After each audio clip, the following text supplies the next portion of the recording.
tolimatira okuleka nga oli mu Kristo Yesu. Toli kuta kintu kyonna ku nsi okuleka nga oli mu Kristo Yesu. Tolifuna satisfaction okuleka nga oli mu Kristo Yesu. Kristo Yesu ono ayina engeri gy'atugumya munda mu mitima gyaffe. N'atugumya. N'atugamba okulindirira. Obwavu nnyonta. Okubulwa nnyonta. Obwenzi kiyonta. Omululu nnyonta. Obukodo nnyonta. Obeera mu Kristo Yesu oyina bw'owummula. Oyina bw'okkuta.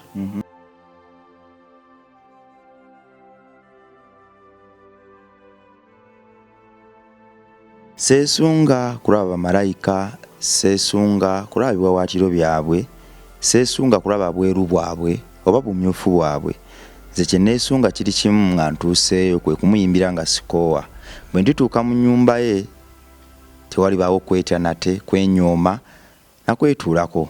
Liriba ssanyu, ddembe, wadde walibaayo bingi ng'omubisi gw'enjuki n'ebirala, naye nze ate eddembe nirifuna nga mpita mu kitone kyange kye yampa wano ku nsi okwongera okumuyimbira. Ndisaakaanya era amaanyi ge mpulira nga nkyogera nze nsuubira ndisirisa buli omu era eddoboozi liriyitamu. Bonna ne banneerolera ne bagamba nti tuyimbye naye ate oli ayimba. Eddembe liribaawo era ndirijja ku nsi. Ndikikola okumwebaza okunkwatirira paka okutuuka mu nju ye. Tuli mu lutalo, tuli mu kulwana. Okgenda mu ggulu tekukyali kuseeyeeya. Tetuseeya nga tugenda mu ggulu kuba kunyooma sitaani. Sitaani w'amaanyi. Sitaani akolera ddala buli kimu Katonda ffe kye yandikoze, wadde kiri kimu kyagala okwepankako naye nga takisobola bwe bulamu. Ate kusayidi eri gye buli bungi. So sitaani asobola ddala okukuwa obugagga n'akuwa ebitiibwa by'ensi n'ebirala. Omululu n'agukujjuza n'alimbalimba omutima gwo n'akubikako ekisa naye nga mu kizikiza ojjayo kale entuufu.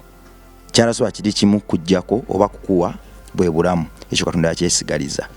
Awo nno mu kawaayiro ako njagala okuyimirira okusabira bannaffe abatugoberera. Katonda abajjuze obulamu era ebisero by'obulamu bwammwe bijjule obulamu obutaliimu nnyiike, kwekubagiza na kuwankawanka. Abawo omutima omumativu mpita mu linnya lye, ekyo nno nkisabye busabi. Gyebale ku mwana wa Katonda. Kale sibona gyebale kusibo Mukama yebazibwe. Amataala watereddewo ddala gana gasinga okukuba. Ekitiibwa kya Mukama twagala waleme kuba kwekwasa kunna ku programu eno oba ku njiri. Ate tubalaba. Omulabe sitaani ayinza okulwana. Ate tubalaba kati amataala twagafunye. Waaw twagafunye. Tumeremenya. Twebaza Katonda. Weewaawo. Yatuddiza Katonda ekitiibwa.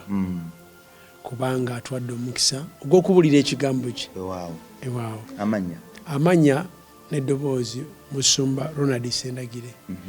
Nga ndi wano Mawanga. Era ekkanisa mwe tutudde eyitibwa Miracle Center Point Church. Oba Mawanga Miracle Center Point Church. Mawanga kitegeeza tuli balya ba Mawanga. Tuligafunza, tuligatwala, tulibuliramu ekigambo kye. Weewaawo. Tulituuka ku Mawanga. Weewaawo. Agamba munsaba Mawanga n'agabawa. Naffe twayimirira wano tumusaba Amawanga era tumulabe nga agatuwa. Yes, tumulabe nga agatuwa. Yampa eggwanga lya India. Nagendayo nembulira enjiri ya Kristo. Bakatonda abangi. Nagendayo nembulira enjiri ya Kristo. Katonda tebayimuka ne baku. Nedda. Nagendayo nembulira enjiri.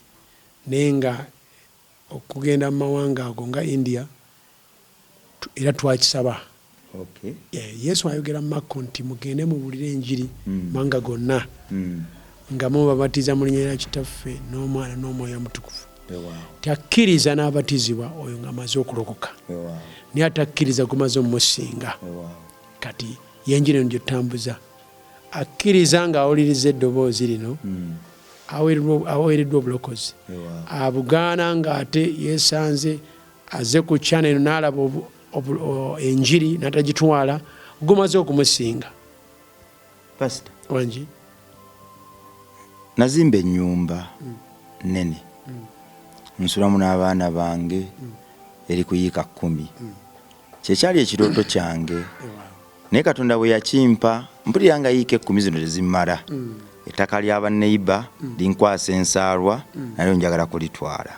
Namusaba mpe emmotoka ntwaleko abaavu abateesobola ku kyalo kyange. Emmotoka yampa njeru ate yampa ntinitini. Ate neekira abantu b'oku kyalo kyange bajamajama tebaagala kujjamu ngatto, baba mu bigatto biddugala lugabire n'ebirala binfaananira bubi. Sente namusaba obukadde 5 yabumpa, naye mpulira nakola mistake mu kusaba. Njagala kati kawumbi kubanga ekyansabye obukadde 5 nti bwe nafisaako 2 nja kuyamba abanaku, nja kuzimba oluzi ku kyalo kyaffe era nja kukwatirako ku abo abatagala. Ndigula Bible ku kyaki yaffe. Pastor namusuubiza ennanga era Katonda yabumpa, naye nakola ensobi. Ate nagenda okulaba nga bwe ntoolako n'engula ennanga gye nasuubiza pastor obukadde 5 wasigala 4 n'ekitundu. Buba tebumala. Kakati Katonda ansaba mpeeyo obukadde obulala 5, kale okwe naagula ennanga. Kyafuuka kyansi. Asaba ng'ali mu bbuliro, bw'afuna yerabira byasabye. Omululu gumujjula era n'ensi eyina eŋŋombo yaayo nti gy'okoma okufuna gy'okoma okwetaaga. Eyo ŋŋombo y'abagagga. Omwavu nze ku sayidi yange omwavu yo yatamanyi Katonda era atakukuta. Naye bwe tudda ku baavu b'ensi be batalinaamu kasente. Twogerere ensi kuba tuli mu nsi. Omwavu baba mu bwavu ayaayaana nnyo era asuubiza Katonda ebintu bingi. Katonda bw'addamu essaala ze olwo n'ennimi ne zikyuka bye yasuubiza byonna n'abimenya. Ennyonta esigala ekyakula bukuzi. Bw'afuna 1000 ennyonta ng'emusuula ku 2. Ntendewaliddwa nange mpulira ennyonta sikyagisobola. Buli kadde neeyongera kutabuka. Ddala waliwo mu nsi yali asobodde ku nnyonta bwerumbagana fe abakkiriza oba abasabi oba baasuubiza Katonda ye tugijjawo tutya? Oba nammwe abasumba kyabalemerera mu kiraba bulabi? Mukama yebazibwe. Neebaza Katonda olw'omulama gwe tuliko olwaleero. Oyogedde n'ogamba nti wasaba Katonda aku $5,000,000 n'abamwesigwa n'azikuwanga. Omanyi by'osabidde $5,000,000 binaggwawo. Ne weekanga nga ne byeweeyama tewatuukiriza. N'ennanga tewagula. Wasuubiza mu mutima gwo. Nene wankubadde biwasuubiza tewabikola. Wasigala era weetaaga. N'ettaka liri yampa ttini. Oyagala eri abaneiba nayo litwala. Likomera ddala ku luzzi.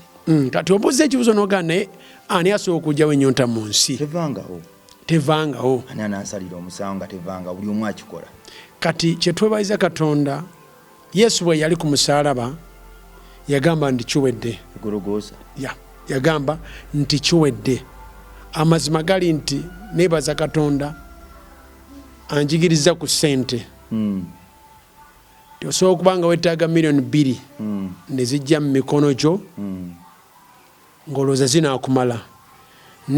Bwe ziba zize ku ssimu ozirabira bw'oti eddoboozi ddala ligamba nti kale singa ofunye bukadde 10 kye tuliko ekyo. Ennyonta evuddewo etya? Bw'osoma ekitabo kya Isaaya 55 egamba bw'eti nti mujje gye ndi abalumwa enjala. Oba egamba kansobe mu luzunkale. Everyone who thirsts, come you to the waters, and he who has no money, come you buy and eat. Yes, come buy wine and milk without money and without price. Waliwo amakulu g'ekigambo ekyo. Abantu bali eyo kati Dani agamba. Waliwo amakulu g'ekigambo. Ogera ludikya mu Luganda. Yayita yenna alumwa ennyonta ajje gy'ali. Alumwa ennyonta. Ajje gy'akola ki? Gy'ali. Amazima gali nti mu nsi temuli kukkuta. Mu nsi ennyonta tesobola kuvaawo. Ne bwe tubeera mu Kristo Yesu ennyonta evaawo. Nzira ku mulamwa guli nti omuntu aba mu Kristo Yesu aba n'omwoyo omutukuvu. Omwoyo omutukuvu akuyamba okuluŋŋamya. Bayibuli egamba nti abaluŋŋamizibwa omwoyo be baana ba Katonda. Akuluŋŋamya engeri gy'otambulamu era akuwa satisfaction mu mutima gwo n'obanga omatira kino Katonda kyakuwadde. Kuba omwoyo atubikkulira ebiro n'ebiseera era ayogera naffe mu nsi ey'omwoyo.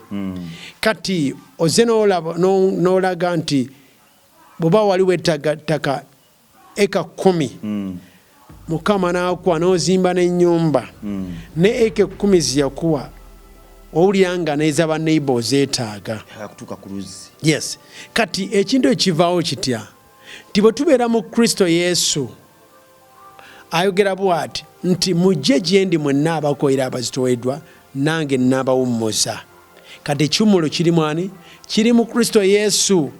Kati singa mba nfunye emitwalo 10 nga giri mu nsawo yange nga neetaaga ebintu bya mitwalo 20, ono Yesu gwe nasembeza oba gwe nakkiriza kuba bwe mukkiriza akuwa kye tuyita omwoyo omutukuvu. Omwoyo omutukuvu akuyamba okubalansinga ebirowoozo byo osobole okugumiikiriza otuuka ku lunaku olw'enkya. Ba Yesu atuyigiriza Mateyo nti bwe mufuna ekyokulya n'ekyokwambala bibamale, naga teweeralikira lunaku lwankya kuba lunaku lw'enkya lulina emitawaana egirumala. Kati tweralikira nnyo olunaku lw'enkya nti nfunye miliyoni 10 leero ate enkya ate enkya ki ekiddako? Noga nti nina ettaka lino eka 10 maze ozizimbako ni ate neetaaga. Haleluya. Nkola ki? Neetaaga. Kati eddoboozi gye ligenda abantu bonna abatulaba amazima gali nti mu nsi teri kuwummula era mu nsi teri kukkuta. Okukkuta kuli mu Katonda, okugumiikiriza kuli mu Katonda. Kyova olaba oli waŋŋamba era wambuza ekibuuzo nti omusajja ono saaba Kristo eyatta mukazi we kyava ku kyatte mukazi we, atta mukazi we olw'ebyo ebyabaawo byotamanya byetasobola kunyonyola bantu kubanga eyakikola ebyesigaliza. Nombuuza omulala oli yatta mwana we abeera omugagga niye omwana asigala mugamba taata gologoka okole obugagga babutwala wanzita kuba mugagga golokoka. Kitegeeza ki? Ti omusajja oyo yeesiikulira ennyonta ey'ensi etagenda kukoma. Wasobola okuwonera ennyonta eyo eyamutwala n'okuba nti atta omwana we kwe kubanga akkiriza Kristo Yesu okuba omulokozi we. Kuba bwagamba nti mujje gye ndi, mujje abalumwa ennyonta, mujje abatalina ssente oba abatalina bigula, mujje mugule awatali bigula era mujje mulye. Oba ontegeera? Mujje mulye era mujje munywe. Tonantegeera. Aga mujje abalumwa enjala n'ennyonta mujje. Yesu luzzi oba Yesu mugga. Obeera mu Kristo Yesu oyina bw'owummula, oyina bw'okkuta. Mwami Bongo oyina emmotoka yeeyo. Ekikumye n'emmoloka eyo okutawankawanka funa ndala wakkiriza Kristo Yesu. Oyina oluzzi kwonywa otali lwansi. Bwe tunywa ku luzzi olwo tufuna essuubi mu Katonda. Tufuna essuubi eritali lya bulijjo n'essuubi eriri mu Katonda. Haleluya. Oyina wewazimba, oyina abaana b'olabirira, wandibadde okola pulaani yonna okulabanga mukula ku speed. Naye Abaganda bagamba ekikula amangu kifa ki? Kifa mangu. Kati ekituyamba ffe okuba nti tukyaliwo newankubadde ebisomooza weebiri, Kristo Yesu ono ayina engeri gy'atugumya munda mu mitima gyaffe. N'atugumya n'atugamba okulindirira. Haleluya. Kati bwe nsoma wano okubikkulirwa 22:17 tugendeyoko kubikkulirwa 22:17.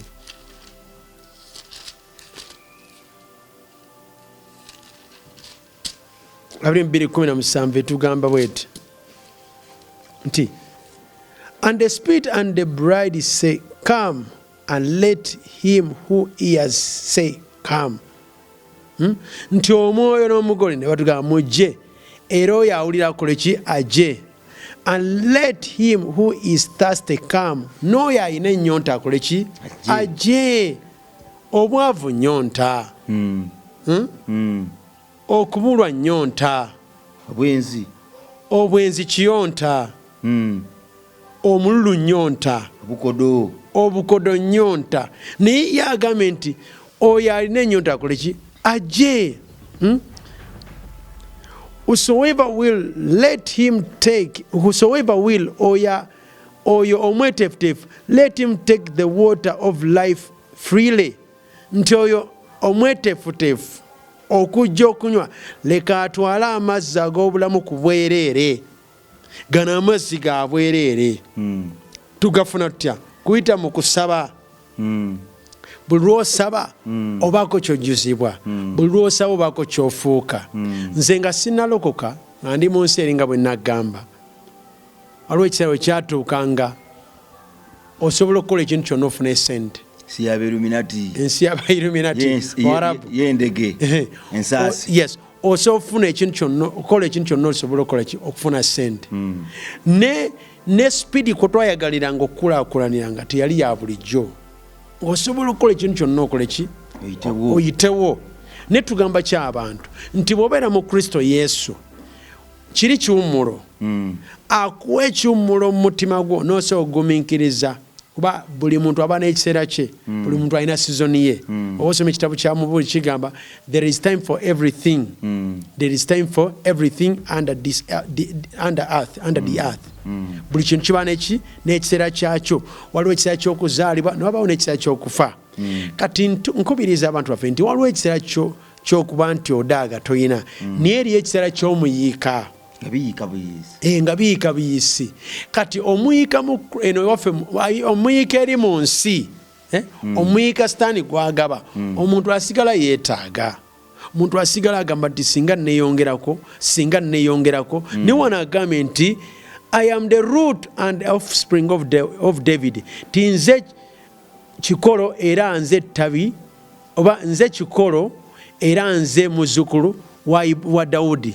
And the bright and the morning star. Oyo ani abyogera? Ye Kristo Yesu. Atuyita okunywa ki? Amazzi. Atuyita okugula awatali bigula. Tukiza akayimba kali. Yesu gwe mugga ogw'obulamu. Gukulukuta nga guva mu nze. Gugulawo enzigi ezeekomera. Waliwo omugga ogw'obulamu. Lwaki mugga? Ffenaffe bwe tunywa ku mugga ogwo tuvaamu ensulo ez'amazzi amalamu. Kyovula bw'osanga omulokole ng'atambuza bigere naye ng'alina essuubi. Alina essuubi naye ogamba anaatambula bigere paka ekiseera kigenda tutuuka Katonda amuviireyo. Waliwo kyentera oyigiriza abantu mu kkanisa no nti Katonda bw'aba akola omulimu mu muntu tatandikira kungulu, atandikira munda. Kuyinza okundaba nga ndi wano naye nga munsi y'omwoyo na spirit gyenzirukirako. Basobola okulaba nga tuli wano tetulina TV, tuli ku YouTube channel, ne balowooza tunaakoma wano naye nga mu maaso Mr. Live agenda kuba ne TV. Hallelujah. Ye kati Katonda ffe atandikira munda. Atandikira munda. Ki ekitwala abantu abakazi, omukazi n'ava mu nnyumba ye n'agenda n'ayenda ng'ate mu nnyumba mwali omusajja akoze buli kimu? Nyonta. Omusajja aguze ennyumba, omusajja aguze emmotoka, omukazi alina passport, wayagalira wa traveling n'agenda ebweru. Ki ekimujja mu nnyumba ya bbaawe agenda ayende? Nyonta ey'ensi. Awulira nga awankawanka waliwo ekibulawo. So ng'ate omusajja amuwadde buli kimu. Amaliriza kino alaba kirala. Yes. Ayina omwami bamukwata n'awa bodaboda ng'amwendako. Nyonta. Omusajja alina buli kimu ne bamukutta ettaka y'abalirwana. Nyonta. Emisuwa givuddeyo. Batemaganye. Bwe nalaba mu kkooti wa myaka nga 98 bamuleeta bamukwatiridde kagaali bamulanga gwakubba ttaka. Naye ng'ate mugagga. Myaka 98. Myaka 98. Kati kyengamba abantu baffe tolimatira okuleka nga oli mu Kristo Yesu. toli kuta kintu kyonna ku nsi okuleka nga oli mu Kristo Yesu. Tolifuna satisfaction okuleka nga oli mu Kristo Yesu. Omuntu ali mu Yesu oba ali mu Katonda ye muntu asobola okugamba nti kati byennyina bimmala. Byennyina bikola ki? Bimmala. Kanyamba abantu bange, kanyamba abaana bange. Naye nga mu nsi teri kukuta. Kyovula bw'oba osomye Zabbuli 62 atuyita agamba nti Yesu kyekigo kyaffe, Yesu yekka gwe tusaana okubeera mwe tulina okubummulira. Kansome nneme okuleeta bitaliyo. Zabbuli 62. Haleluya. Tuli ku nyonta y'ensi. Muntu avudde atya amatidde atya Katonda byamuwadde. Zabbuli mu Luzungu. Psalms. When you read the book of Psalms, it speaks and says that truly my soul waits upon God. Truly my soul waits upon God. Tiddala emmeme yange erindira Mukama. From him comes my salvation. Timuye mwe muva obulokozi bwange.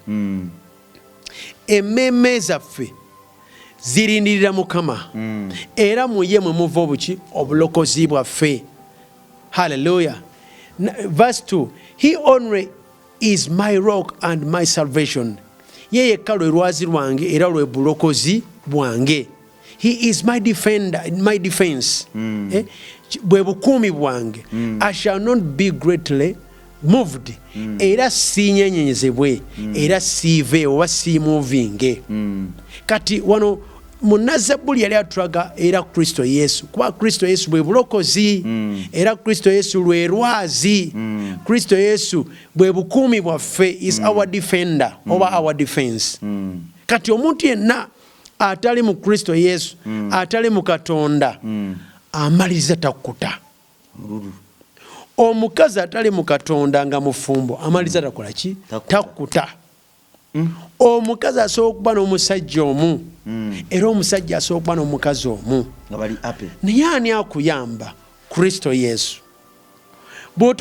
Ne bw'oba mulokole nga toli mu Kristo Yesu, bw'oba osomye Yakobo 15:7 agamba bw'oba osomye Yokaana 15:7 egamba nti bwe muba munze n'ebigambo byange nebeera mu mmwe musabe byonna bye mwagala binaabaweebwa. Kitegeeza kibwenezera ku mulokole. Omulokole bw'aba mu Kristo Yesu naye ng'ebigambo bya Kristo Yesu tebiri mu ye, tasobola kuwangula nnyonta yansi. Obulokole tekimala. Obigambo bya Katonda oba ekigambo kya Mukama kirina okuba kiri mu ggwe. Dawudi kyava agamba nti natereka ekigambo ky'omu mutima gwange nema okwonoona. Lwaki Dawudi atereka ekigambo kya Katonda mu mutima gwe ng'ate olwedde Katonda yamunonda abeere kabaka? Kyakimwetagisa otwala eddala atereke ekigambo kya Katonda mu mutima gwe aleme okwonoona. Kubanga nze olwo ekigambo kya Katonda kinateeka mu mutima gwange. Bwe wimba nkodowala anjukira John 15:12. Weebale nnyo 15:12. John 15:12 ng'ogamba nedda sijja kodowala. Haleluya. Era ne wosome John 3:16 era tojja kodowala. Agamba bwe yayagala ensi n'okwoyo n'awaayo omwana we ti buli amukkiriza aleme okufaana yafuna obulamu obutaggwaawo. Kitegeeza ogenda mumaliriza ogaba. Haleluya. Osobola mwami Mr. Rabon osobola ddala kakadde kaako k'oyina okuwaako omuntu emitwalo 2 n'otakosebwa ayina oba ng'oli happy. Oba weesanze ng'oli mu Kristo Yesu nga n'ekigambo kiri mu ggwe. Okuba obubeezi omulokole tekikola ki? Tekimala. Ennyonta ejja kusensera ey'ensi ekuwambe. Asanga mulokole ng'avuma abantu mu paaka bamalawo. Weebale nnyo. Kati ekigambo kya Mukama ekibeera mulokole oyo, Yesu agamba nti sajja kusalira nsi musango naye ensi erokere mu nze. Kati bw'osanga omulokole avuma abantu, ekigambo kiri tekiba mu ye. Okitegeera bulungi? Yes. Kati ekigambo kya Mukama kirina okubeera nga kiri mu ffe, tulina okitereka ne kisimba emizi mu ffe. Omukyala ayita mulokole mukambwe abaana bamulabanga zona ne bekwikansibwa ekitanda atambula nga mpologoma. Yes. Naye agamba mulokole. Kati alina ekyamulokole. Naye ekigambo tekiri mu ye. Kuba ekigambo kino bwe kibeera mu ffe nga kiri mu mutima gwo Mr. Robong. Kyogera. Bw'oba ogenda kwonna kyogera ne kikujjukiza ne weetereeza. Dawudi agamba nti ekigambo kyo tabaza ya bigere byange. Your word is a lamp to my feet. Ekigambo kyo tabaza ya bigere byange. Kati bwe kiba kyekitabaza ebigere bye kikumuliza nekigamba tolinnya mu kinnya toyonoona. Haleluya. Tokola ki? Toyonoona. Toyimba nemererwa. Yes. Jeremiah kunya yamanya nga tonnajjana mutima mamawo era nimbiwanika nga wamanya tekingawo. Kati abo oba okiina ekigambo owangudde ennyonta y'ensi. Owangudde ki? Nte wangulika. Ogiwangudde.